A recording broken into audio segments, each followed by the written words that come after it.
حضرت عمر کے دور میں ایک دفعہ دو عورتوں نے ایک ہی دو بچوں کو جنم دیا، ایک لڑکی اور لڑکے کو۔ اس کے بعد دونوں عورتوں کا آپس میں جھگڑا ہو گیا۔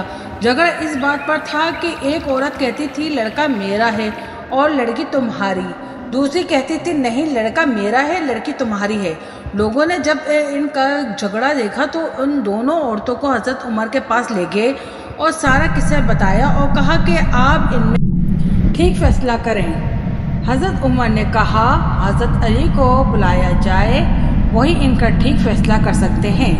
جب حضرت علی آئے تو لوگوں نے سارا قصہ حضرت علی کو بتایا تو حضرت علی نے فرمایا ان دونوں عورتوں کو ایک ایک چھوٹا برتن دو اور انہیں کہو پردے میں جا کر ان برتن میں اپنا اپنا دودھ لے کر آؤ۔ جب ان عورتوں نے دودھ لا کر دیا تو حضرت علی نے فرمایا کہ ایک میزان لایا جائے۔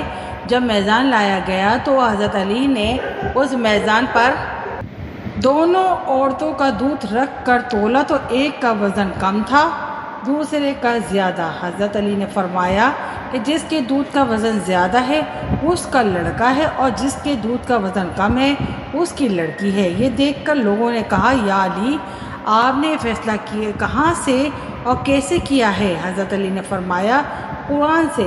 سب لوگ اپنے اپنے گھروں میں جا کے قرآن کھول کر دیکھنے لگ گئے کہ کہاں لکھا ہے دودھ والا قصہ۔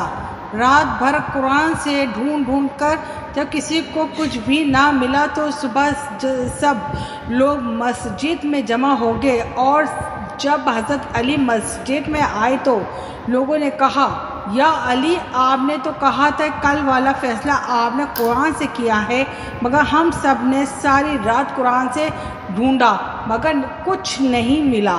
حضرت علی نے فرمایا کیا قرآن میں تم نے وہ آیت نہیں پڑھی کہ مردوں کا حصہ عورتوں سے 2 گنا ہوتا ہے؟ سب نے کہا ہاں یہ آیت تو ہے۔ حضرت علی نے فرمایا اس آیت سے ہی تو میں نے وہ فیصلہ کیا تھا۔ سبحان اللہ۔